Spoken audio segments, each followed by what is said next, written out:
how can anyone use writing to grow their business in 2025? I think a lot of people don't appreciate when we're writing, we've got reach, relationships, and revenue. And so I think I've come to realize recently that freedom is not like a lack of commitments. It's being able to commit to the thing you love. If you're in that bracket and you don't know what you're going to do, you have to just do something. Someone will say, oh, the audience first approach is stupid because you haven't got anything to sell. But most people that I've spoke to don't know what they want to do. Why do you think people quit on those things?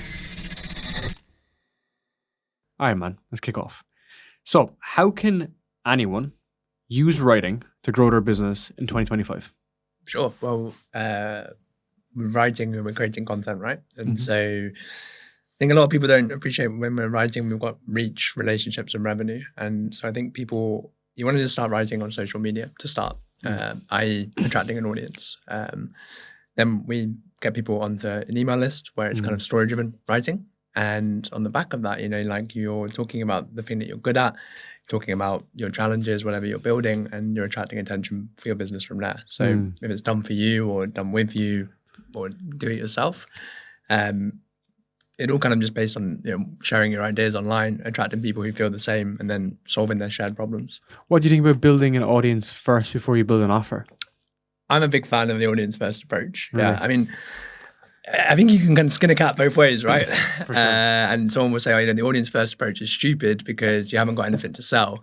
But most people that I've spoke to don't know what they want to do, right? Like they're not so lucky that they've fallen into a career that they want to build around. And so I always say, if you're not sure what offer you want, start by building your brand. Yeah. Because that would teach you marketing, that would teach you copywriting, teach you a lot about bloody persistence as well. And then from there, people will tell you their problems. So, you don't have to kind of sit there worrying about what am I going to build. Like if you can attract a good relationship with a few people, you can just start asking, of course, man. And then start from there. Dude, even in my instance, right? So if you do know what you want to build, obviously you have that idea first and you write it. But taking my example, I started in 2020. I was working in finance. I hated my fucking life. I needed a way out. I'd built a bunch of businesses. They all went to zero. It was time to slow down, listen, and learn. Yeah. So I was just putting out podcasts, man. Yeah, they weren't generating revenue, but I was just getting better at not being a potato talking on the internet. Yeah. And it took me like 2 years to figure out how to actually record. Still not make money, but what's the alternative? The alternative is to do nothing. So it's kind of like doing something. Like, of course, if you know what your offer is and you've been in the industry for so many years and you're ready to sell something for that, yeah, fair enough, you might have to offer first. Yeah. But I feel like if you're in that bracket and you don't know what you're going to do, you have to just do something. Yeah, for sure. To get moving. There's a good expression, nothing comes from nothing. And just a reminder that my mistake when I was a dentist, man, I was doing everything except the work. So, you're listening to all these podcasts, you're reading all these books for 2-3 years and just dreaming about doing something. And then you just don't know what to do. So you don't do anything at all. And it's actually just taking that first step, right? My journey has been so I was going down a completely different way to where we are now, but the path reveals itself the more you walk. And so I always remember nothing comes from nothing. Just get going and you'll figure it out as you're moving. Double down on that if you don't mind. So how did you know that you're on the right path? Sure. I'll tell you what I did. So the first thing I was like I said, dentist, and with dentistry it's a very mechanical job, and so you're just drilling and filling. Right. And there was no creativity. And I was like, I feel like I'm missing something here because the more money I was making, the more unhappy I was becoming. And so I was like, well, let's kind of just start exploring your curiosity. And the first thing I did was teach myself how to produce techno music. No way. Because I was like, that sounds fun, right? And I would go in the weekend, I would go just learn how to produce. And I was like, the whole time would disappear, which is the first taste of flow. The only thing with techno music, I sucked, right? I'm not good at music. I didn't have the ear for it. But I then got the creative bug. I was like, oh, this creating thing is really fun. Yeah. And so when COVID hit, I was like, what would be the coolest job in the world if money wasn't real? Because it was money that's the fear around that, oh, it's not going to work. And I landed on stand-up comedy. Turns out I'm not very funny. The only people that heard my jokes my girlfriend and my hairbrush. And as COVID started ending, I was going back to treat my patients. And I was like, the hell, man, I don't want to be a stand-up comic. Even though where we are right now, I was like, I don't want to go to clubs every night. I like to bed at 9. I'm an introverted writer. Well, not a writer at the time. But when I started to think, I was like, well, why is this so fun? It was the writing. And the 4 hours every morning that I was writing jokes and telling stories, I was like, oh shit, like that is amazing. And so then you just started to follow the energy, right? And I've been doing that ever since. So I like to work in 90-day sprints and always just asking it, what went well, what went to hell, what can we do better next time? And it's kind of like a snake shedding its skin, you know, and it gets closer and closer to the thing that you want just by following the joy. Before we move any further, I have one short question to ask you. Have you been enjoying these episodes so far? Because if you have, I would truly appreciate it if you subscribe to the channel to help more business owners grow their online business today. I feel like a lot of people don't do the refinement. Yeah. You know, they're moving forward, or they could be making progress, but they're not actually slowing down to refine. When you mentioned about kind of flow and just actually moving, like doing something that you forget time, right? It's interesting because even when we're in London, right? I feel like a lot of people have that, but they don't pursue it because they fear that it's like unknown, and what they're known is kind of like discomfort. Okay, let me give an example. Let's say you're fucking Kelly and she works in finance and she's in accounting. She knows what it feels like to get up and go work for KPMG every day. She knows like the feeling of like just average lifestyle, and she doesn't enjoy it. But then when she does something else like painting, it lights her up, but it's unknown to her. And then therefore, instead of following that, she slows down on that. And I think that was actually the essence of when I was younger too, or even when I started getting into my podcast, I kind of felt, okay, it was actually interesting. I always was following down my path when I started my podcast, but in previous businesses, that's something that held me back. Why do you think people quit on those things? Why they quit or why they don't follow? Why did they quit on it? Because they obviously enjoy it, right? This is the whole thing. Like, you enjoy it. Yeah. Why not pursue it? I think it's because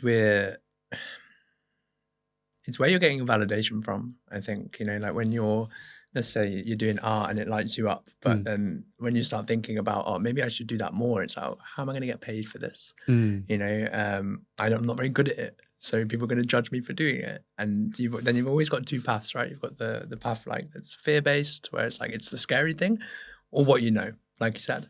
And it's so easy to keep doubling down on what you know because it's comfortable. And then you just get busy, you get distracted, you go deeper and deeper.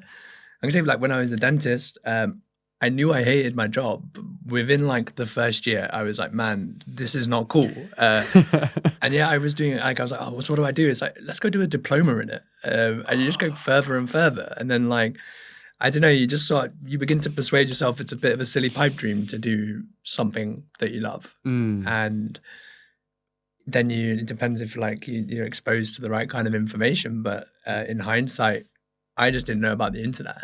Yeah. Because yes, 20 years ago, it was a silly pipe dream to do what you want. Especially to be a writer, right? For sure. The concept of being a writer was known to not make money, right? Dude, you're either a best-selling author or living in your mum's basement. And even if you're a best-selling author, like how much money are you actually making, right? Because at the end of the day, even what you've done is usually the back end of writing. It's the same with podcasting. So for context, I always say that like I'm not a creator. I know that you say the same as well. You're not like a content creator, but I'm like a business owner who uses content. And I think that the traditional way of writing doesn't make money of just writing words. Same with the traditional way of podcasting, just recording doesn't make money, right? We're not in it for like an AdSense game, but there's a back end opportunity that is only exploding. But if you think about writers like James Clear and so on, I know he's made money from the book itself, but in theory, you know, he speaks at Google. It's like 100K, you know, for like a half a day, right? So I think those things did exist, but now it's like being amplified. Yeah, for sure. But it goes back to getting the message correct and having that message correct. So how does someone have that, right? So you have experience or you may not have experience. How do you articulate your message online? And how do you position yourself online? Because the reps that you've put in has been hundreds of thousands. Yeah, well, I think that's the answer. Yeah. Is reps. At least when I'm chatting to newer writers, I mean, even now, you're kind of focused on the end result, like being perfect. And you don't appreciate that, like, everything about writing or everything about business it's not a one-time decision, it's an evolution, right? So you need to be out there putting your ideas out into the world and paying attention to feedback. And so that's why I think writing is the best skill in the world for an entrepreneur, because it's not just words on the page. It's not just creating content. You're thinking, and that's why it's so hard, because when you start, your message is scrambled. You don't know what you're saying. You don't know who you're talking to. You don't know how to communicate, how to basically persuade people. The more you write, the clearer you think, and the clearer you think, the clearer you write. And the cool bit with writing, I mean, like you said, the idea of like a well-paid writer is quite a new thing. But the idea of a writer is one of the oldest professions in the world, right? Like it's always been the best signal of authority. And so it's a really cool combination that's going on now, because even whilst we're doing video and stuff, the internet is built on words. And so if you get good at writing by putting in the reps, just by thinking on paper and just seeing what's coming out and refining your ideas over and over, it's kind of like a cheat code to getting to your top of your niche, right? Because there's a lot of video creators. There's not that many writers. But I don't know, if I find anyone that can write regardless of niche, I'm always reading, because it's like, you know what you're talking about. Interesting. And also you said about the refinement and how it should be sloppy. Yesterday I put out a post with my podcast with Roy Sutherland. And in the second line, I forgot a word and I posted it. And I looked at the post as I posted it and I said, well, it doesn't make sense, the second line. You clearly know that there's a word missing, but at least you know it's not AI. Yeah, sure. And I was like, it's probably better off. And I just fucking left it. Yeah. And it still got like 5,000 impressions, got like 120 likes. And I was like, you know what? Fuck it. Like, it looks more, well, it obviously looks more real because there's a word missing. Yeah. And I missed the word wit. I left the word wit out. And I said, okay, fuck it. It's more real. Someone looks at it and like, oh, well, it wasn't written with AI. Yeah. And I think that's a very important point, because my speech has come from my writing. And what I didn't tell you earlier was the reason why I started a podcast was because I'm dyslexic. Okay. I was afraid to write online, even though I wanted to, because I was afraid of what people would say. And through my podcast, I had to write anyway. And to become a better speaker, writing enabled that. Yeah. And I think that's a beautiful part, which is if it is scrappy and messy, at least it's giving you a positive feedback loop. Yeah, definitely. Yeah. It's crazy, man. And I'm all for the typo stuff. Like my mum still texts me. She reads all my emails and she's always like, hey, you've missed a word here, or you spelled that wrong. And I'm like, look, I'm putting out so much work here. There's going to be mistakes. But people are attracted to the rough edges, Like it's kind of nice to see when people are screwing up, and like if you can at least be humble enough to like put your hands up and be like, yeah, it was an error. Not deleting it and all that stuff. So why do you think you've grown so much on Twitter? I mean, there's an element of luck. I think I always try to like point that out to people. I started writing in COVID, and so there was that trajectory. But I think the other side, at least for my brand, I've been very open and honest about the journey. I have told a lot of stories. I have basically built my whole brand by screwing up in public and sharing how it goes. And I think that people have been really drawn to that. I just always find it fascinating how writing is, you're kind of putting relationships at scale. And if you're really writing to one person and like genuinely trying to give as much as you can in both value, but also like entertainment, it pays off. So, I mean, at the start, I think I gave away 12 free video courses. Obviously, we were writing every day, loads of emails, just giving. And then it just started taking off when I started taking risks. Because I think it's a brutal truth, but like most writers fail because they're not interesting enough. No one's interested in a disgruntled dentist who doesn't like his job. But when you quit and go all in, people start to pay attention. And I've been doing that with my business, trying to build the way I want to build it.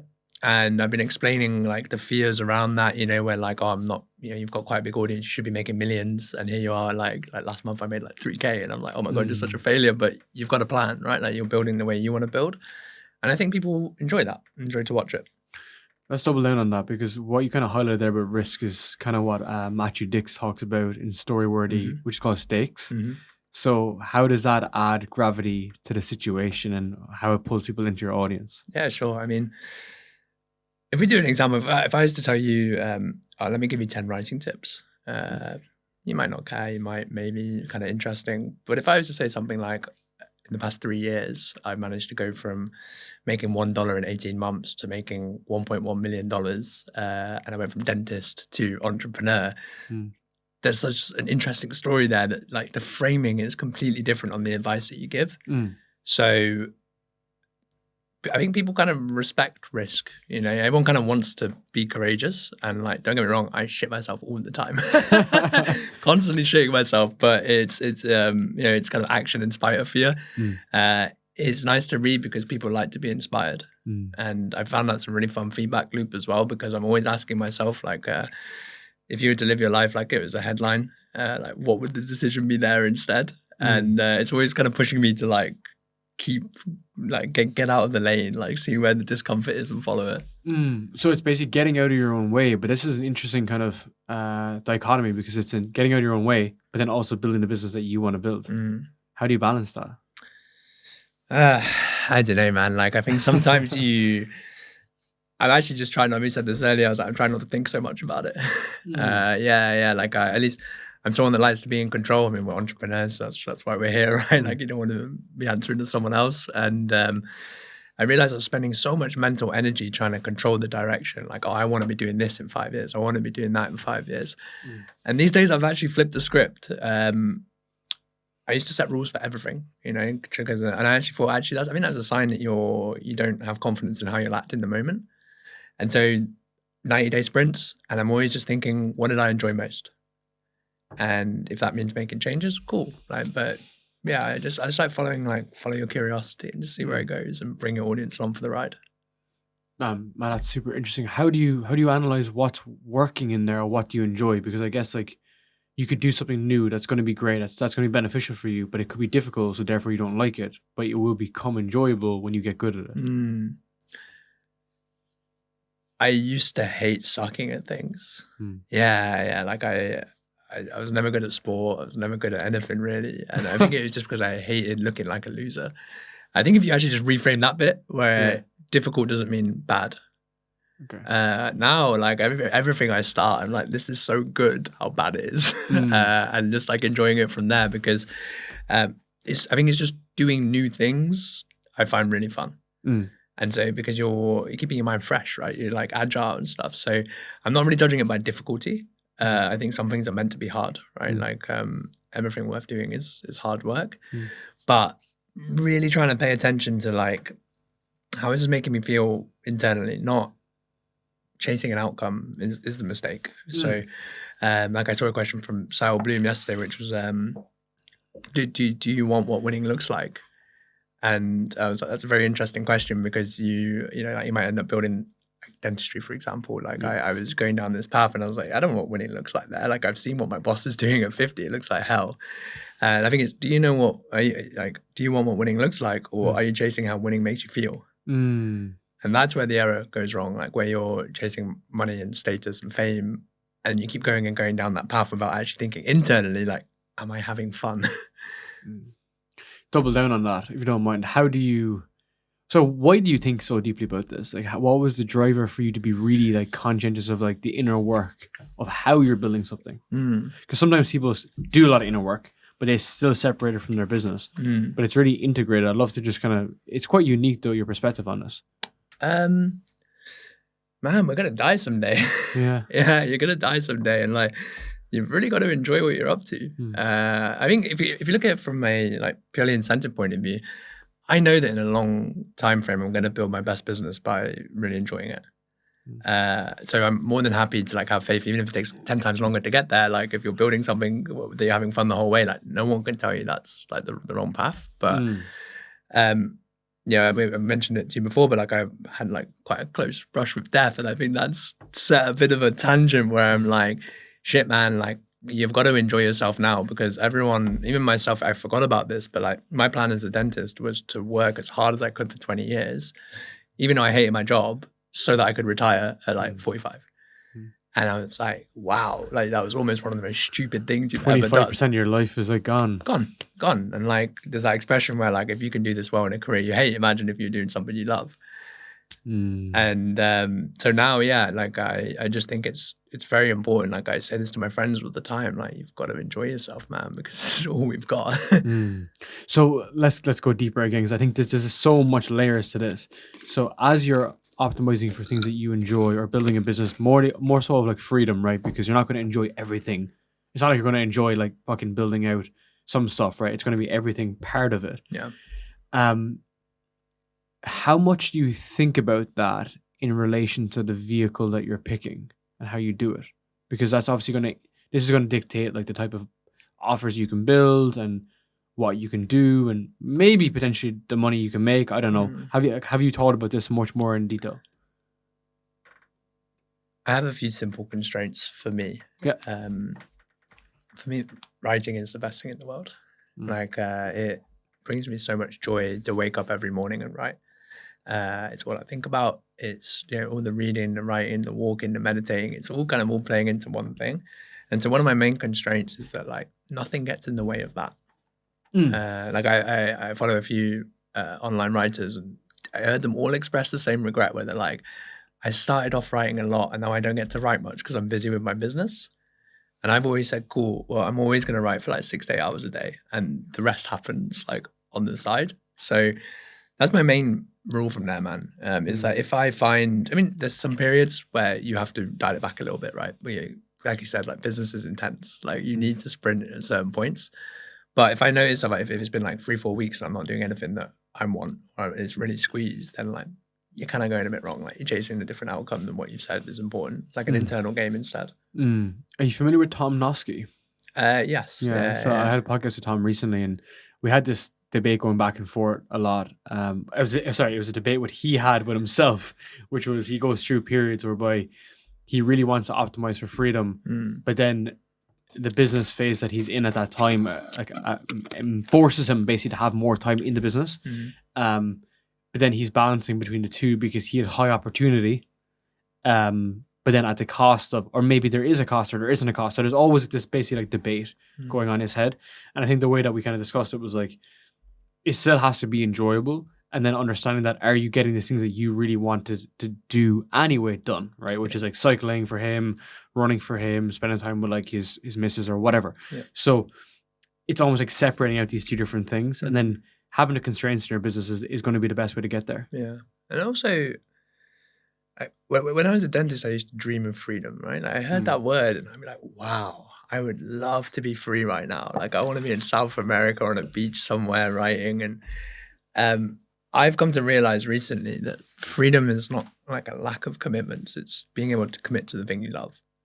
And so I can tell that with Tom. Like I read his emails all the time and I'm like, this guy loves what he's building. And so, the freedom doesn't mean no work. It just means that you're building something that genuinely means something to you as you go.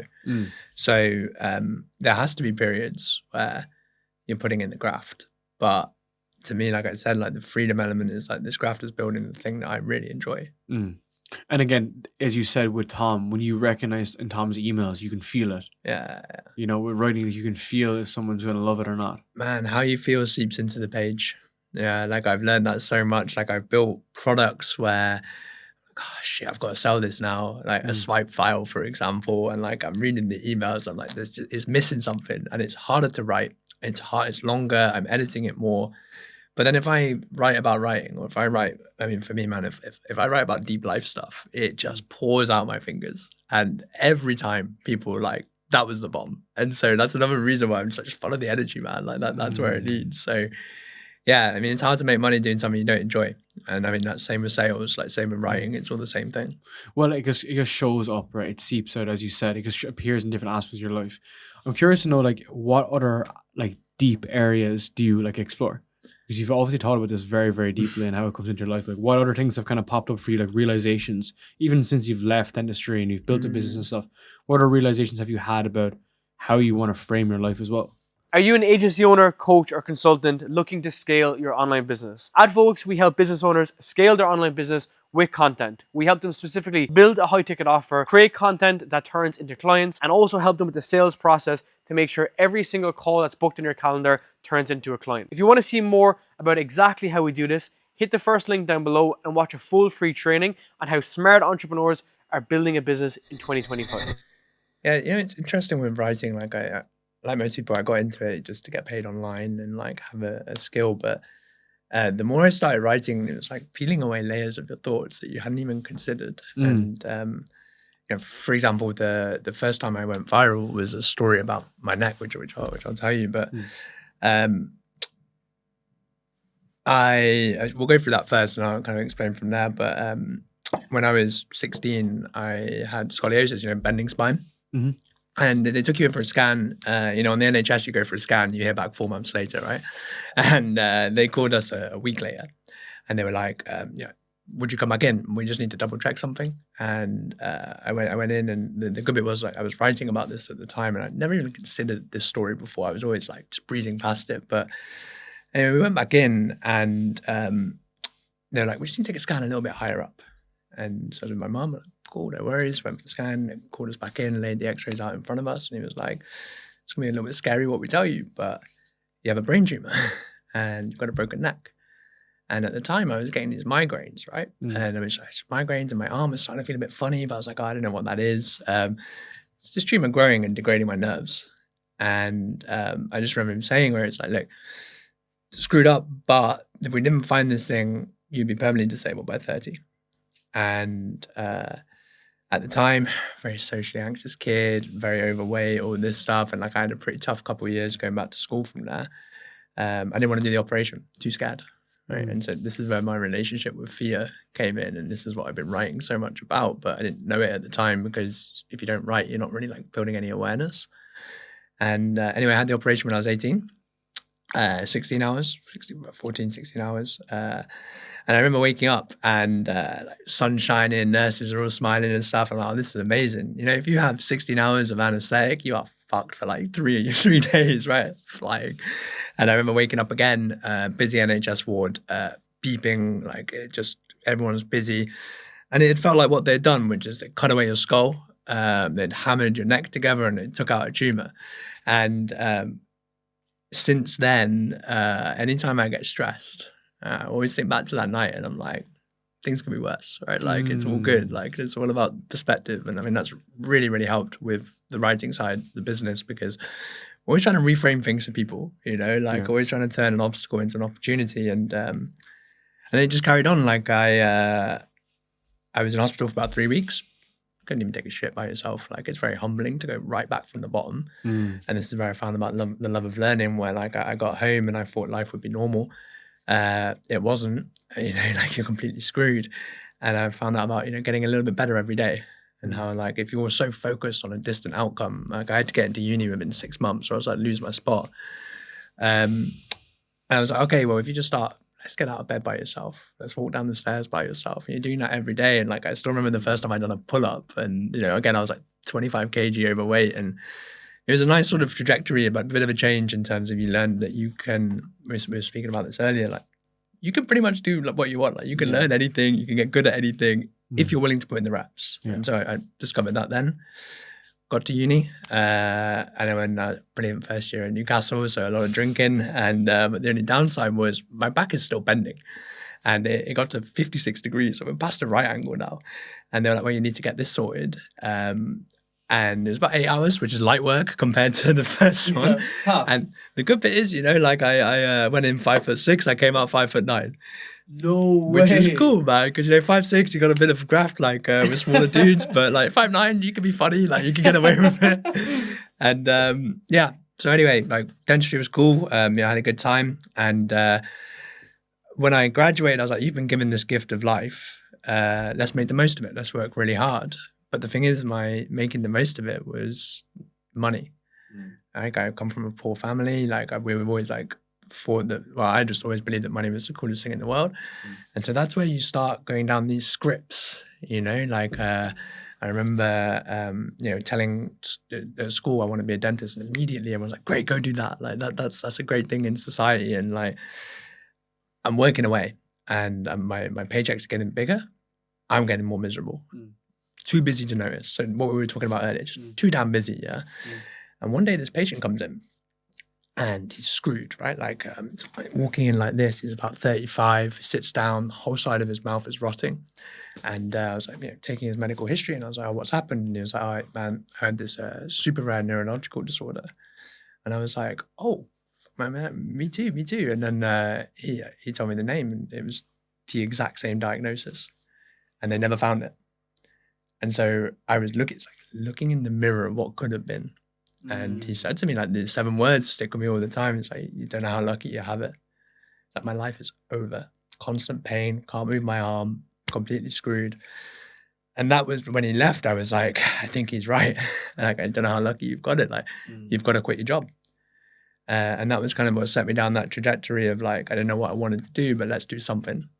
And then when you found the writing, the really cool bit is like, when I started writing, I sucked, right? Like, it just, no one was reading, right? And like, I was taking inspiration from James Clear. He was like, 2-3 years, it'd be cool, man. Just keep writing. And not realizing that online, a lot of the advice is outdated, right? So I'm building a blog when you should have been on social media, all this sort of stuff.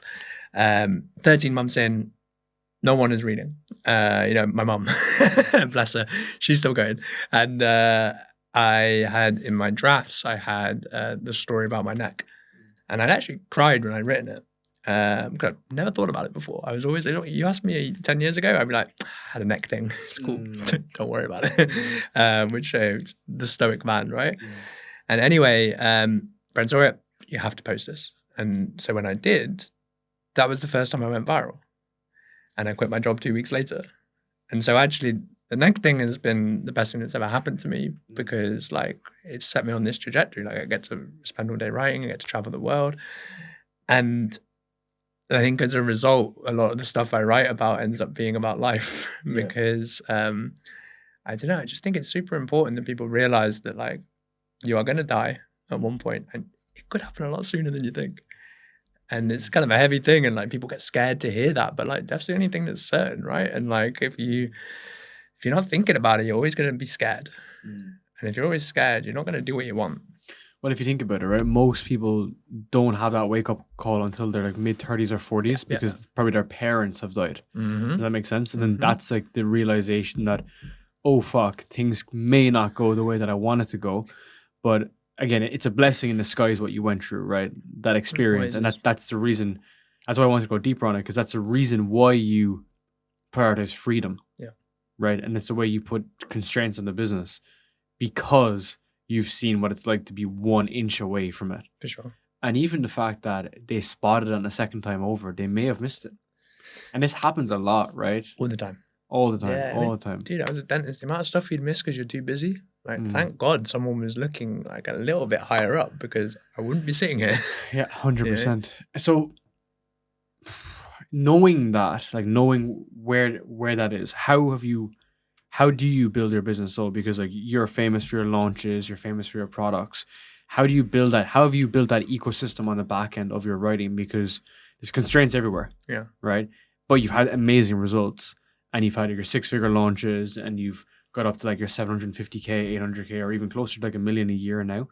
How have you built that ecosystem effectively?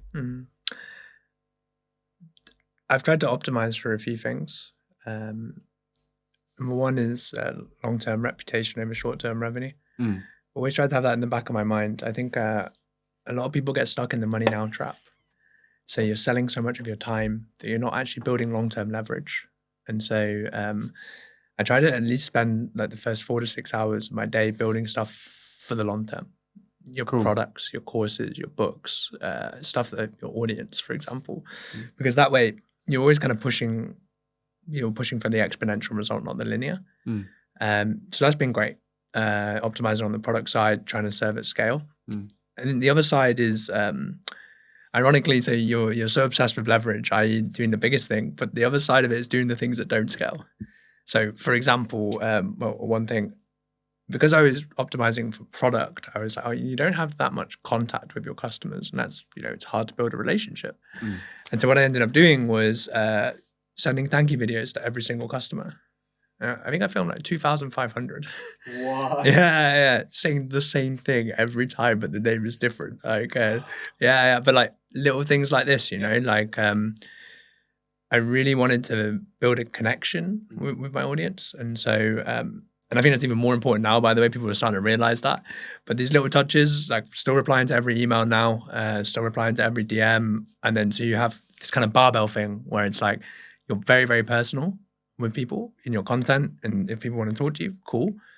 But the products that you're building are accessible to everyone or to the widest range of people. And I think that combo has just worked out really well. Yeah, for sure. And I think the big difference there is you were doing personalization before that was the edge, right? Yeah. And a lot of companies now will need to over-index on that, because you're not just able to kind of sell from like a distance. So what is it you were bringing them through, right? Because if you're 2,500 people coming through a program and they're all getting thank you videos from you, they're in a pretty good position, right? Yeah. What do you mean? So in terms of like, what was the program you were bringing them through? Like, how did you pull them from like your actual program from Twitter into your programs so that you can give them personalized messages for everything? Yeah. So all my businesses run through email. I mean, that's the bit that a lot of people screw up. Thank God that I made that bet early. So many creators think that social media is the point, right? But it's the start. It's not the end goal. It's the rented traffic. Rented traffic, man. Yeah. I mean, like, so for example, I ended up getting to almost 250,000 followers on X, and then boom, over 3 months, I watched my traffic go down by like 95%. What? It's just how it goes, and I'm very grateful it happened because it made me realize that you had to diversify. So what we do is we have... Well, what's the issue there? Because I've heard this numerous times from different people as well. Yeah, I'm not sure. I mean, Elon took over. That was kind of when stuff started changing. Algorithm changes. Favors a lot of political content. Favors a lot of video. And I was like, oh, I don't really want to do video that much. So I didn't. And you can feel this pressure to either go polarizing in a way you don't want to be polarizing, or like I have a couple of friends that are now writing this like super generic personal development crap. Yeah. And I'm like, it doesn't build your business. Like you're so blinded by the likes, I've seen a lot of writers too, like guys that are big on LinkedIn, but doing that cookie cutter shit on Twitter just because they've lost their reach. Yeah. So let's go deeper on the Twitter side, X side of it. Because that's where you built your business. But do you think it's kind of bullshit now, X? Do you think it's kind of going off the edge? Like, what's your thoughts?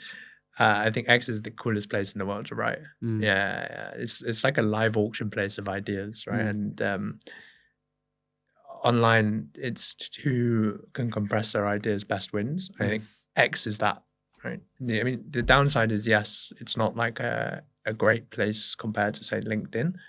But I think having X is like a place to just bounce your thoughts out and just see what people were liking, because it's the only platform where I could send 15 tweets in a day and people not be annoyed. And I could see 4 things did well. Great. Now let's turn all that into long form content. And then so the next week we start to expand on these concepts. So that's how I've always used X. It's kind of like the top of funnel, but top of thinking stuff where it's just soundboarding. So I think from there it's great. I think that the smartest people are all still there. The networking on X is the best. I mean, I try it on LinkedIn and I'm like, so bad, bro. It sucks, man. So bad.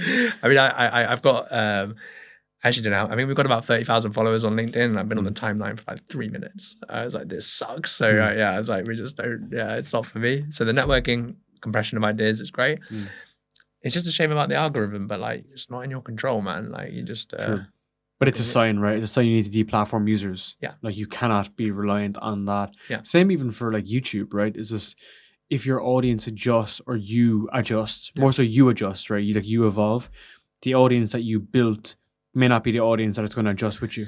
Yeah. Right. And we have a lot of clients, even myself, as I've gone into my 5th year of content, or nearly 6th year, as my interests change or my content gets more sophisticated, my audience may not as well like the same level of sophistication. Yeah. It's tough, Yeah, it is tough. But you got to evolve, right? Yeah, exactly. Yeah. And like, I think it's so sad when people get like stuck in a rut of just saying the same thing and doing the same thing when like, it's cool to lose your audience if you're going in a different direction. I used to be really scared to write about the deeper stuff. Like I was, you're meant to just write about your writing tips and talk about how to build an audience and all of that. And actually, when, again, following the fear, man, like it takes you somewhere cool. But the best place for it is email, like at least for a writer, because you don't have an algorithm telling you what to do. And so, for example, it's like if writing is a one-on-one conversation with thousands of people, I'm not going to sit in front of you and go, hey, bro, let me tell you my 10 business building tips. Like, it would just be a weird thing, right? Like, straight away, like, be like, man, let me tell you a story about this thing that happened. You get to do that all the time in email.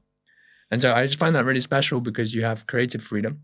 The creative freedom lets you go and follow your curiosity, which means that you end up, yes, like sometimes you might not be saying the same thing as everyone else, but to one person, like that's really special. And I think if you can create one fan with your writing, like the internet becomes like a magnet, right? Like it's just a search function. And it's just a matter of time. If you keep writing about the stuff you enjoy, you don't really need that many followers. If you can get 100 fans compared to like 10,000 followers, like I would definitely choose the fans. Yeah, and it is like 1,000 people or 100 people, right?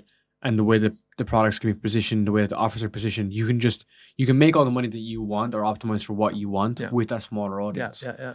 So if your reach has been restricted, how are you still building your list? Like and also what would you advise other people, right? Because would you say the opportunity is gone on X? I don't think I would say gone. It's not as good.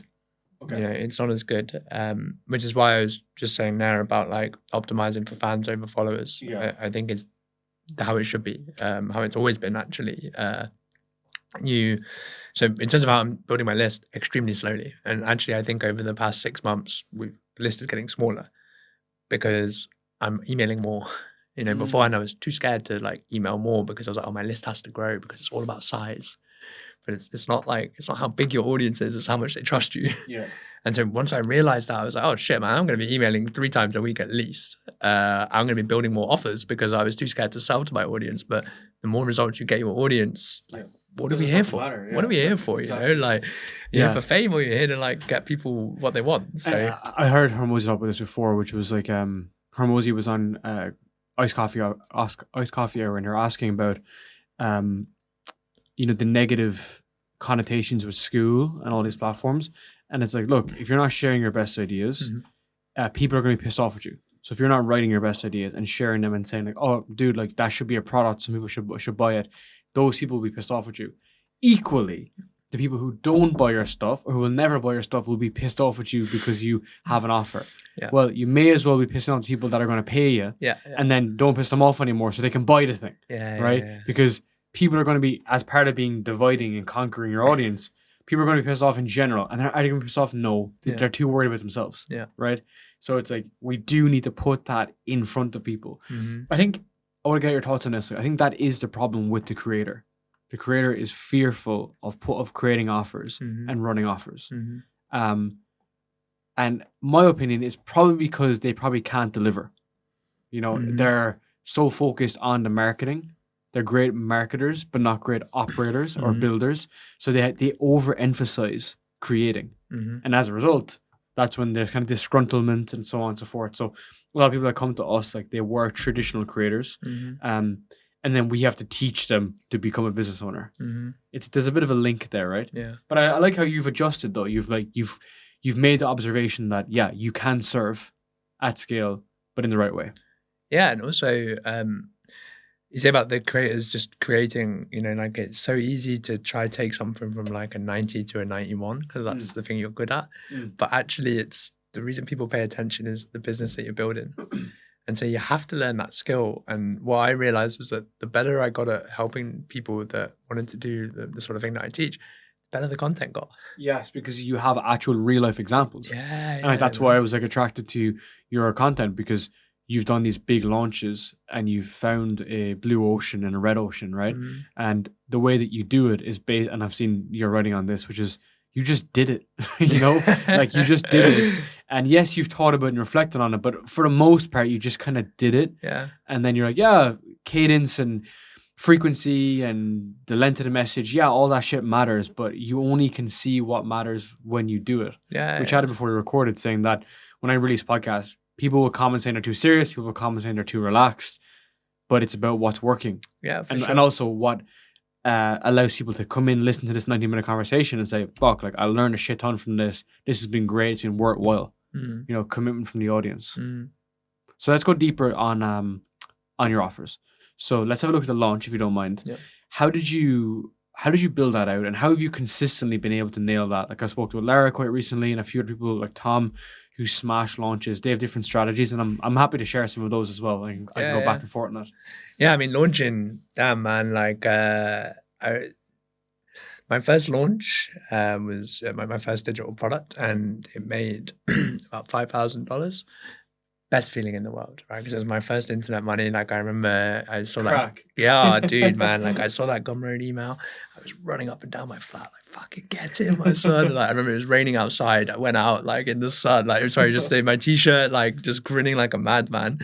And then like that was in 2022. And so a year later, and then I just started learning marketing from that, right? Like I was like, oh, you're gonna get better at this. I had a lot of like mediocre launches, just like trying to sell stuff basically. And then a year later, I built my next product, which was called High Impact Writing. And I remember saying, okay, audience is 10 times the size of the last one. Maybe we'll get 10 times the result. So, 30 to 50K, that'd be fantastic. And I remember sending the email again. And like, I tried to set the rule of like, don't look at your emails when you launch. And I was like, me and my girlfriend were going to go for a drink and stuff. I was like, we'll watch the money come in and all that. I'm staring at this thing like, oh shit, what have I done? No one is buying. Like we've got like 2-3 buys in like 2-3 hours. And I was like, okay, great. Like it's still going to be cool, but like you were expecting a bit more. By the end of 4 days, it made $140,000. And this is where I started to, piece in retrospect what we were doing and building a system for it. And so you want to launch something. The key to a launch is tension. So I like to think of it like a nightclub producer, right? Like they don't just say, hey, this thing is open, come. No one will be there. They talk about it for ages. So, right now I have like 3 wait lists in my email just building for the book, for a product I've got coming out in a month. I had my birthday launch, which was most people that have ever bought something from me about a month ago.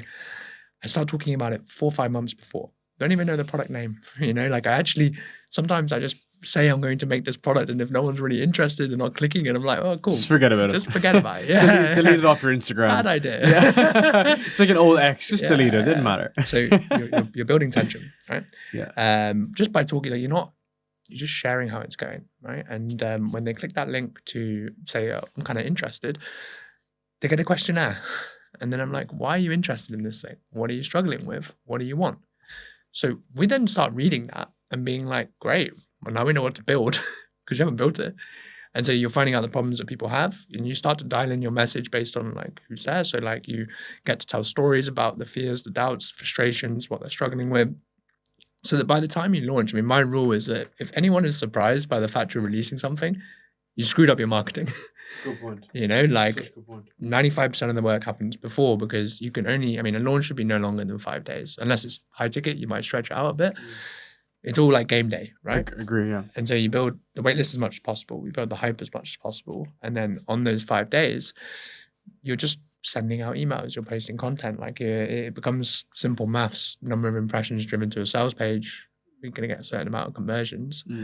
One thing that we did that I didn't think people did very well before was that when you bought, obviously I'm sending these thank you videos as well, so people would want to support the launch, but I always had in the first email, I was like, hey, would you mind sharing the fact that you bought my product? Because I can't market anymore. I don't want to post about this all day. And if you provide a reason why when you make a request, right, they like it. Yeah, so I would make a little joke. I'd be like, dude, I just cannot talk about this product anymore, but I love it. So this flywheel, this social proof flywheel, people are like, hey, I just bought this product from Kieran. People get more interested. And so that's why every launch that we've then ran, we've had 5-6-figure launches now. It's always been like that, where more and more hype gets built throughout. And then you have to give people a reason to buy then. So I had a friend launching recently, and she was like, oh, yeah, it's not going that well. And I was like, cool. So why should I buy it now and not next week? She's like, no reason. I was like, there you go. People are lazy. Like you need to give incentives to buy, so urgency and some scarcity. So I always do webinars. So I don't like to discount, because how does it look on your brand if you're like, hey, everything's always discounted. Yeah. So I'm always like, look, if you buy it now, I've got these live trainings, you've got extra community, we're going to give, and that all disappears. And so like, I feel like that's kind of rewarding your fans who wanted to buy it anyway. And that's been the process, man. Yeah, it's been the process. And like, we test little things, but the main part is that you're giving away as much as you can. You're building a reputation, you're building tension, and then you have those 5 days, and then you over deliver. Looking at your launch, looking at Lara's, and looking at Tom Nosk, the biggest thing that pops up to me is the work that's done before the launch. So you said there the months of on the wait list, or just like the 5 years you have to put out content. Like that's actually what gets you to game day. Yeah. Right. It's not just, like there's some hack or fucking trick or whatnot in those 3 to 5 days. Like that actually isn't it. You're probably just doing the same thing as everyone else is doing in that period of time. Running the webinars, having an offer, giving people like effectively a bonus, and then maybe ramping up the emails. Like Tom, when I was chatting to Tom, he was saying he was kind of he said the amount of success he would get would be dependent on the amount of emails he would send in that period of time. Yeah. And he was writing around 3 to 5 emails a day for around 15 days. But it's just an interesting observation how like it's like Hormozy calls it a whisper and shout effect. You're whispering it for so many weeks and months, and the last 3 days then you're shouting for those last period of time. What I'd love to get your thoughts on is what is the different why is there such a focus on the launch period versus people joining whenever? And let me give an example. We have open coaching, so we don't do launches, but we have like an open coaching process. People can join whenever. But then we have to, as you said, like you have to use the laws of the game to be able to get people to jump, right? There's pros and cons to everything. There's pros to a launch because you can do 6 figures in a week. But the con is after the weeks afterwards, you're obviously not going to be selling because it might be closed doors or whatnot. So my question is like, how come you put so much emphasis on the launch versus like an open coaching model? Yeah, sure. Actually, mine's a bit different in that I always follow the same process when we do it. It's open, close, refine, relaunch. And so the first launch is the open close, right? And you can get it now and then you can't get it again. And the reason I'm doing that is because I want at least 3 months really working with customers, going through all their questions. But it never sat right with me where I was always like, if you're really optimizing to help your audience, how does it help them that you're like taking something away that they want to buy? Good point. And so my stuff is always available too. But you can still run launches if it's available because I'm like, hey, look, you can buy it now if you want. Every couple months, every 3 months or so, there's going to be extra bonuses for you. And so I think you got kind of a nice blend for that. So I think you can optimize for a bit of both, actually. I think it's nice to have, particularly for your coaching, like having it open all the time, but it still needs to have like this exclusive feel to it, right? Like 100%. It's not like everyone come in. Well, it's also like, this is where you got to think really deeply as to what is your supply, right? Because I think for us, we're trying to optimize for around 30 new people a month. Okay. And anything above 30 is like more than like 6 or 7 a week, which is like heavy on like customer success. And this is high ticket now, right? So that's like kind of like your break point versus hiring more people coming in. So there is a constraint, even though it is done with you. So you have to like think about that as a result. And then we can use the laws of the game, which is, as you said, like the additional bonuses. We might use one-to-ones, or we might run a reoffer. So what a reoffer would be in that instance is like the program's 6 months, but if you join in like this like 10-day window, you'll get a 7th month and maybe like a one-to-one access, right? So I think there's just different ways we can kind of slice and dice it. Does that make sense? I need a notepad here. Yeah, because I think about this because basically a big kind of switch for us was I met Dickie. Dickie's been a really good friend of mine and just like a big influence. And he was doing open coaching. We were doing cohorts. And when we were doing the cohorts, it was very easy, right? It's very logistical. And I remember him saying to me, he was like, Daniel Fazio said to him, the company that can manage the most organizational complexity will win in a seamless way. And they had cracked this model down. So what we had done and mirrored it from Dickie was, there's onboarding once a week, either group onboarding or one-to-one, depending on how much you're signing up. They do group onboarding like one every Monday. It's like, all right, bros, we're going. Right, here's the overview. So that allows people to join. They join and then they join the cadence from there. So there's no like specific like launch, but there might be like reoffers. So I try to use the calendar to my advantage. So I always remember the story. it was Black Friday coming up, and everyone has so much like negative connotations around Black Friday. And I used to say to the guys in our program, being like, forget that it's Black Friday. Just think about it as anything. Start a summer for a fitness offer, after summer for a fitness offer, after you're like fat from the summer. Start of the year, Valentine's Day. Just use the calendar, because the 100%, calendar was designed by whoever designed the calendar, Yeah. and we can insert Yep. things as a result. So we've just been doing that. So they're like micro launches between them. Yep. And I will literally look at the calendar. I'm like, it's January 5th. Okay, there's a January offer, and then we run offers within there too. It's just creativity. It's creativity, man. And also, if you've got a personal brand, it's a great way to encourage connection too. So for my launches, for example, I have it on my phone tells me when this stuff is coming up, that the day I quit dentistry, the day I saw my last patient, like the day I went viral with my next story is the 2nd of September. Like all of this stuff is there. Like you can always, like I said, you need a reason why when you launch. You know, like if you just say, hey, here's this thing that I have and it's because I want you to buy it, it will never work as well as like, hey, like my birthday launch, I turned 33. So we did. You look so young, dude. Fucking hell, you look younger than me. Dude, if I was still a dentist, I would like grey hair and shit by now. But yeah, so we did 33 tips for $33 on my 33rd birthday.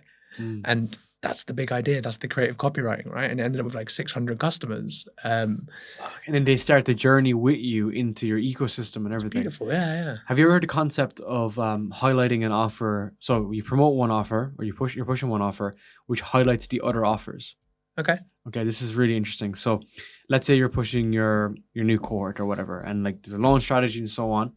And then you're selling by chat if you don't want to take calls or whatever that may be. You have an interaction. And someone is like, Kieran, this is great, but you know what? I don't want to be in a group, or I don't want to go through 6 weeks of a cohort. Then that highlights a different offer, like maybe your mentorship, and you actually are able to actually sell more into the other offers. So a big thing that happens with us is we have an agency in education. Get on a call, and it's great. We're going to help you with YouTube and a podcast, and we're helping you with the offer and so on.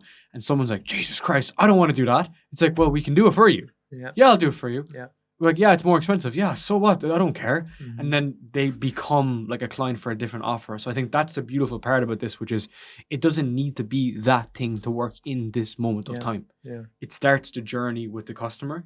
And it's like, okay, you're best suited here. You're best suited here, which is literally consultative selling. Like I've spoken to about 15 people this week on the art of consultative selling, which is you have different offers and you're giving only one offer to someone that you believe is the best fit for them, not the one that's best fit for you, right? Best fit for them.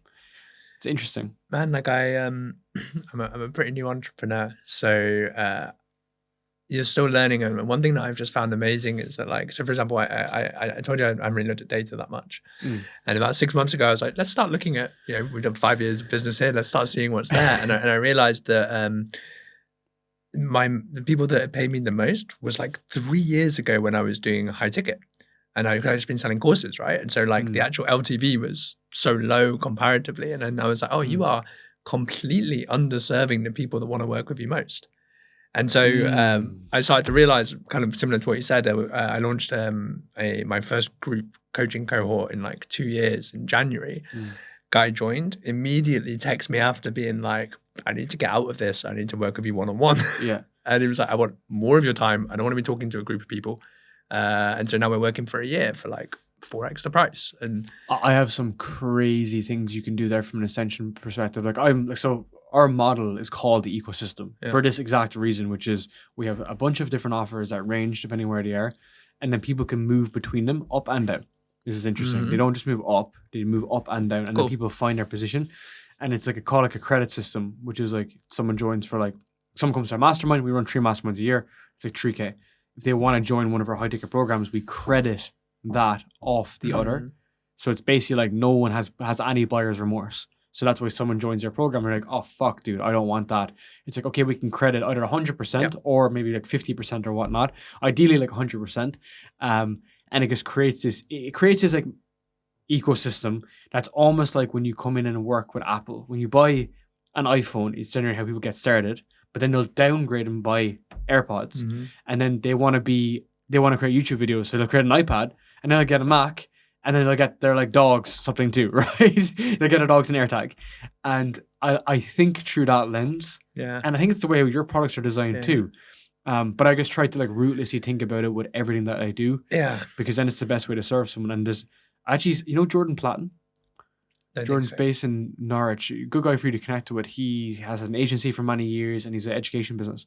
And we chatted last week, and he's been in the game for 10 years.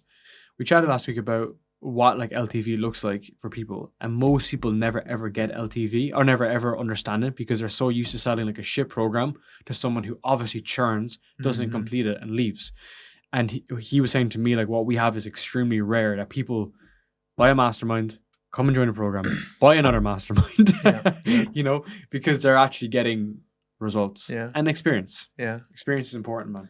I was going to say, like, I remember listening to this sort of stuff at the start when I was like, wow, that sounds so amazing. But I think what people forget is that the reputation is what is driving the whole thing. Right? Good point. For you, for example, you've got a brilliant reputation. Of course, people want to buy more and more stuff, and you're getting people results. And so I think that a lot of people, they're in a hurry to build out the full ecosystem. But actually, I mean, the clients I'm working with at the moment, I'm like, one thing well. Yes. You know this one thing, and everything else will come up with it. Like a rising tide brings up all ships. 100%. But my main mistake, or at least when I always think what we could do better, is like just stop spreading so thin. Like you find the thing that lights you up, you build that really well.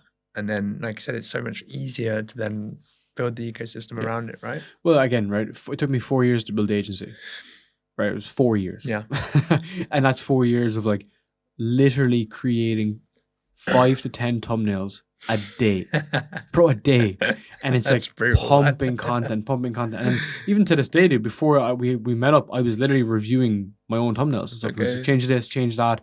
Because I think like you have to be, I heard one of my mentors say before, is like, you really need to be all in with it in terms of this is you. Like, you love writing so much that you'll read, bro. You look at, I know that from just our conversation, I know that you look at the bus, you look at the ad on the bus, you'll think about the copy that's on that ad. Yeah. That's a beautiful part of it. Like, I'll look at a thumbnail and be like, that shit for that reason I change it in this way. And it's because we enjoy it, And I'm design orientated because I'm dyslexic. So I look at design and I really think about colors look good. It gets my opinion this way, you know? People hate hustle, but like I think online it's obsession that wins. It's obsession. Yeah. 100%. Like people are like, oh, what's the secret to building like a powerful personal brand? It's like you have to find the thing that lights you up because you can't compete with people having fun. 100%. Like the writing thing for me is just you live and breathe it. Like it's not even a question. It's like how are you working so hard? And it's like it's not a question of working hard. It's like I have to do this. It's like this is my thing that I get to like deliver to the world. And so I think that people I think you need to say yes a lot more at the start to find the thing, 100%. But then you also need the discipline to then start saying no to get really good at that thing. I wrote about this in my community the other day. I had a message from someone, and I can be like not brutal, but just like I tried to not like beat around the bush. So someone was like, "Oh, dude, like you're in London, like let's meet up." And I just responded saying, "I'm working." And then he responded going, "Got it. You don't do coffee dates." And then one of my friends from when I was younger was like, "Oh, I'm getting married next year. Could you come?" And I was like, "Unfortunately, I'm working." Because I can't fly back from fucking Bali to be in Ireland. And I think people respect that, right? And it's clear, it's concise, and I was saying to my community, being like, saying no gives you the ability to scale or to make more money or what is it you want to do, but there has to be that component of like, what you need to do, bro. You need to write that. You need to write those tweets. You probably need to fix one or two things to do with the next launch. Kind of know how to write the copy already, and you just need to do it. It's a lot of time. You said this about dentistry, right? When you were doing dentistry, you were listening to the podcast, and I was laughing because I think it's a lot of people that live in like London, right? They listen to the podcast, they're running around, they're thinking about it, but they're not doing it. For sure, man. Yeah, it's action. It's like it's action that brings it. But yeah, I don't know. You only really appreciate it in retrospect. Like again, like I'm always like, oh no, what we've done is luck. But if you actually looked at the hours that you'd put in, it's the work ethic behind it, right? Like you've got to put in the reps. It's not luck. Like none of it's luck. And I don't mean that in like an arrogant way. It's like it's just not. Because I think like the level of sophistication that you have with your writing and with like the psychology of maybe your copy and your landing page, for you it comes quite intuitive.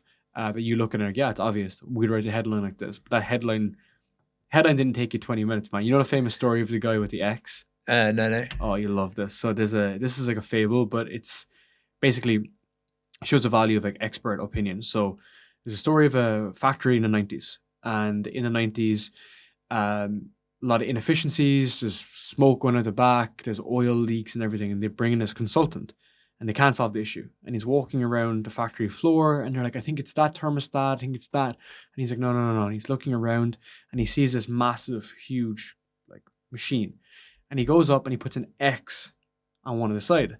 And he said, replace that and you'll remove all of your issues. And then the guy said, okay, I'll at least send you my invoice and then clear that and so on. The next morning, the manager of the plant opens up, goes into his office, and he sees an invoice for $50,000. And he rings him and he said, what the fuck? You just put an X there. How's it $50,000? And he said, the X cost $1. Knowing where to put it costs $49,999. Sure. And that's a big thing, which is for you, you've just done the reps and you've learned where to put the right positioning that luck so happens to fall. Yeah. I think everyone needs that specific knowledge. So I've been 5 years building online now, or at least in a month, it'll be 5 years since I started my first blog post. And it's really, really interesting watching every brand that's still going, which is, by the way, 5%. Everyone else has quit. Even so podcasters? Yeah. Everyone else has quit. And I love that because I'm always like, great, you're not competing with everyone, you're competing with the survivors. So my rule, if you're trying something new, is always expect results in 2 years, not 2 months. And that's always kept me going. Like we're starting YouTube and I'm like, 2 years, not 2 months. Or I'm writing my first book. I'm like, 2 years, not 2 months. Dude, it's so I've been putting out one podcast one podcast a week for 5 years. Fantastic. And I've never ever missed a week. And I've a Wednesday or Thursday every single week it comes out. Sometimes we do 2 weeks. And whenever I speak to someone, they're like, well, Chris Williamson does 3 a week and this person does 3 a week. Yeah. And all the guys that did 2 to 3 times a week, majority of them are gone. Right. And they're just gone. And it's so funny because I've been able to manage a business, travel, everything in 1 episode a week. Done. Yeah. Few in the bank, perfectly fine. I know I need to be somewhere to record at some point. And it's chill, you know? And then it's part of more of the infinite game because not every... I remember hearing, you know, Joe Delaney, OG fitness dudes. I'll never forget this. I had a podcast with Joe, and he was like, everyone is so obsessed with improvement and like bigger and better. So every video, every post, every tweet getting more likes as a sign of progression. But if you look at YouTube Home or your YouTube Analytics, there is a ranking of your videos, and it's from 1 to 10. Mm-hmm. And there has to be a 10. Like technically, there has to be a 10. So for there to be a 1, when you release a video, that new video, one of them has to be a 10 out of 10. So not every video can be a 1 out of 1. 1 out of 1. It's literally like mathematics. Yeah. But we're still optimizing for that. So he said, fuck that. I'm not following that approach at all. I'm creating stuff that I want to create. That will eventually be a 2 out of 10, a 1 out of 10. But by the end of it, I'll still be able to keep creating content that I want to create. Yeah. And one rule when I started writing, because no one was reading, was, I had 3 rules, right? Where it's like, did I get better at my craft? Did I share an idea to help someone win? Did I learn something new? And I always still come back to that now, where it's like you are just putting in those reps. Like people really underestimate consistent effort over time. And so you were saying about maybe doing 2-3 videos a week. Urgency I've found to be one of the biggest double-edged swords for entrepreneurship, right? Like everyone loves speed, but it's only sexy if you're going in the right direction. And so when you're in a rush, you know, like so many people just end up quitting. And so I just think that I'm usually a rusher, right? Like even then I almost moved my launch back 2 weeks because I was like, I reckon we could do this. And I was about to text all my friends being like, cancel meetings, cancel all my calls. I'm going to go hit this launch. I'm like, dude, stop rushing, man. Like it's cool. Like what's the hurry? Like we're here to play for decades. So. Such a good point. I want to, before we wrap up, I want to ask you about the sales process because you're not selling like a $99 ebook, right? You're selling some high ticket stuff. How do you manage your sales without taking calls? It just seems to be happening, man. Yeah. So I sell through email. My courses are about $500. My high ticket has been between 3 and 12K. And I send out story-based emails and I ask people if they're interested to let me know. And we start a conversation. And then I have a sales page. Yeah. Sure. Yeah. But I'll be honest with the sales page stuff, like you said that like my sales pages are good. Like it feels like black magic to me. Like I find it very hard to do that stuff, but I find that every time. Hard? writing sales pages, like actual sales copy. Would you move to a Google Doc? Yeah. I could help you with that. Yeah. I literally could help you do it like in like 5 minutes. Yeah. Because like that's the whole point is if you're not going to go down the call route, you need to go down it's called, what's the word? There's a word for it, but basically it just needs to be like, it's like an invite. Yeah. So it's Google Doc or Notion, whatever you prefer. Yeah. And then it has to be, people are in or out. So by the time they get it, they're in or out. Sure. Yeah. You know? And Yeah. it's just super fast to adjust and super, super simple, To be fair, my high ticket is Google Docs. Sick. Yeah, it's Google Docs. And I mean, that's the easier one because those people want to work with you. 100%. And that was actually what I screwed up with my birthday launch. I spent so long writing the sales page, and then it's all design and everything, there's so much complexity. Yeah, well, mine had like the whole like belief setting, storytelling, all this stuff. And I have a copywriting coach, and he was like, "This is the best thing you've ever written. Delete all of it." He was like, "Your offer is so good that like you've gone down the indirect sales approach." And like it was actually like 33 for 33, man. Like that's all you needed to say. Like people would have bought it. You don't need to go on so much. So I love copywriting, man. Like, but I'm a very avid student. Like I respect people that can actually write copy, not for their business. Like I feel like my brand carries a lot of it. Yeah. It's an incredible skill. Interesting, man. Because the whole logic with Google Doc is that it should be shorter. Like the shorter you can be, the better. Yeah. Clarity is king, right? Yeah. So like if it can be one page, it should literally be one page, you know? Yeah. So I think it's funny because I had a friend who is going to be a client and he wanted to come to Mastermind. And then I was like, bro, I think you're a better fit for like this program. And then he looked at it, the offer doc, and he's like, yeah, whatever. And then I was like, well, okay, well, maybe this one, just because he was kind of half in between. And then he just responded going, I think I need this because I need to use a Google Doc. So he was like, I think I just need to learn from you how to do it. Yeah, sure. And I was like, yeah, man. I was like, this is so much easier for you because it's just on a fucking piece of paper. And he's like, yeah, man. Yeah, it obviously works. Yeah. It's just such a clear clarity because of the problem. Like there's a lot of, okay, to take a step back. So there's like the call funnel bros and then there's the sell by chat bros. And it's like, which one works? They both work, but they have different tendencies and behaviors, 100%. They're different like mannerisms. So if you're on a call, to get to the call is a much different behavior than if you're in a message. But if you're in a message, you shouldn't be treating the messages like the calls. So on the messages, it's very like, yes, no. We're starting next week. In or out? No. Cool. All right. No worries. No hard feelings. Whereas if you're on a call, we're starting next week. I need to think about it. What do you need to think about? You go through objection handling.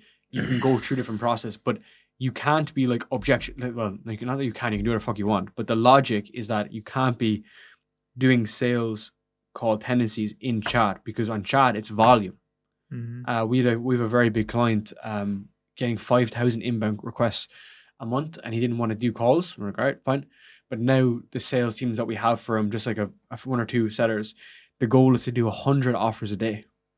To give 100, so literally to give people the offer doc, at least 100 of them a day, because he couldn't get through the volume that's coming in. Okay. So it's like if you know filtration system, and you can do that with like yes no logic. Yeah. Which is like, are you in? Or do you want to hear more? Yes no. Happy to send you more details? Yes no. Sound a good fit? Yes no. And it's like, all right, cool. We'll come back and like, drop your message in 30 days, whatever. Here's a free resource. But I think the issue is when people muddy it. Yeah, sure. You get stuck, Yeah, I mean, I've always just been in the case of like just chatting to people like a normal person. Yeah, like I get such an ick when I go on a sales call with these, because if you know sales, right, like when someone is doing it to me, I'm like, my God, this is repulsive. Yeah. So I've always just treated my audience like that. So you want to do it, you want to not, which I guess is what you're saying, right? Like I'm always just like, cool, man, whenever you want it. Yeah, it's with or without your energy. Yeah. You're good. Regardless, what I mean? Yeah, for sure. I think that you were saying earlier about creators being scared to launch offers.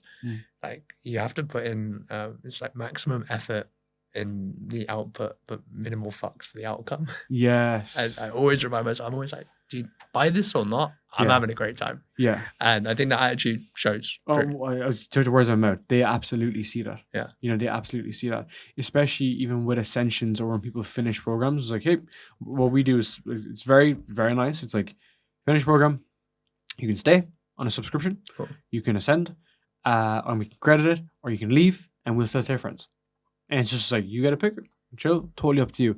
And I think that creates much more of a better ecosystem, a better reputation. But I think there is a point here though where you're still leading. Yeah. You kind of have to lead the conversation a small bit, right? It's kind of like if your girlfriend asks you where you want to go for dinner, if you're like, here's every restaurant in Leeds, or here's 3 that I think you'll enjoy, and I would preference this one. Yeah. You know, again, writing like most popular underneath. You know that story of the. Yeah. Have you ever heard of the story about most popular written? No, go on. Oh, you'll love this. So basically, it was in China or Hong Kong. I think it was in China. All the restaurants, they all sell every street. It generally has one theme of food, right? So one could be like a certain type of noodle. The next street could be another type of noodle, and they're obviously the exact same, and they're all running razor thin margins. Yeah, sure. This is literally how this happened. How this started was one restaurant literally wrote most popular under a menu option, and then everyone just started buying that thing, and then that business just started booming on that street. Yeah. And they just picked one shiny thing, make it red. It's crazy, man. Put most popular on it. Yeah, we had it in our sales pages where like I'd always give 2 options, and then if you put the box with a brighter color, it's like you're gonna go that way. So same with our Google Docs, dude. The one that we have 2 different options, and it's like, well, actually for the mastermind, it was like non-activities. The one with activities was a font 14. The other one was font 11. It's just bigger. Yeah. And that was it. It's an interesting tool though, isn't it? Like you people say that persuasion is like a dirty word, but actually if you really care about getting people results, like you need to learn this stuff. It's only if you don't understand them and if you're using it in a manipulative way, right? If you understand persuasion to use it in a manipulative way, then yes, of course it's wrong. But if you're doing it in the right way to, again, it's consultative selling, right? This is not the best product for you. And I've actually, you do this both ways. You recommend a lower product to someone, but you also recommend a better product for someone. I'll give you an example. I have a client, he's a photographer as a passion, but he's also a pilot. And this guy flies planes, bro. How much time does he have? Fuck all, right? And he was like, I'm going to join like this program. And I was like, bro, full transparency, you won't be able to join the calls. You won't have time to do trainings. And even if you send us over requests, it's probably not going to be in a way that we're going to get things done. I was like, this is actually a better option for you. You'll have one-to-one access with us. We can help you and we can place a few employees in your team if you need to. And he's like, yeah, perfect. And he was still a beginner. And he was like, this is way better for me. And it was just better fit for that person. Like that's the whole goal of understanding people's actual problems. Which is nice, man. Any final points before we wrap up on the sales process? Like what you've seen to be working really well for you? I think I prefer being zoomed out of it, man. I think it's about the long game. I think that if you want to be very good at sales, consistently give. You hit the nail on the head earlier. It's like all these 6-figure launches and consistent revenue. It's like how much effort are you putting into your brand? Like how much are you giving to your audience and showing that you care? And how seriously you're taking this stuff, because revenue is just a byproduct of reputation. And I think that if you're genuinely out there having fun, you're committed to your craft, you're serving your audience, like you don't need to worry so much about the sales process. Like obviously learn the tactics, but the overarching strategy is like do good work and keep going. Yeah, if you look at Hormozy, when he launched his most recent book, like he'd spent years and years building that goodwill that they broke the world record for the amount of people on a fucking webinar. And I always point people towards Hormozy. Like, love or hate him, I love him. I love him. Bro, I wouldn't be here if it wasn't for him. For sure. And he's had a huge influence on everyone. And why? Because he's given so much. Yeah. Like me and my best friend, we talk about Hormozy so much and it's weird. He's like a spirit guide for us. And I'm like, look, this works. And there's a lot of people that say that free value doesn't work. And I'm like, all right, free value doesn't work if it's shit. If you think in short term, you do it for a month, of course it's not going to work, right? And if you don't have a way someone to can pay you at the end. But if if it's that whole give away all information and then sell the implementation, of course, it works, So like I always say Hormozy is a fantastic example of just like give. You made that ask. And then that's what I'm planning on doing anyway for the rest of my life. So, and think about the results that he has, man. Like, what is like 250 million a year so far in a private equity firm. So that result does come as idiosyncrasies, different ways that you can actually pull benefits from it, benefits you didn't realize it. Yeah. Big thank you, brother. You're a legend, man.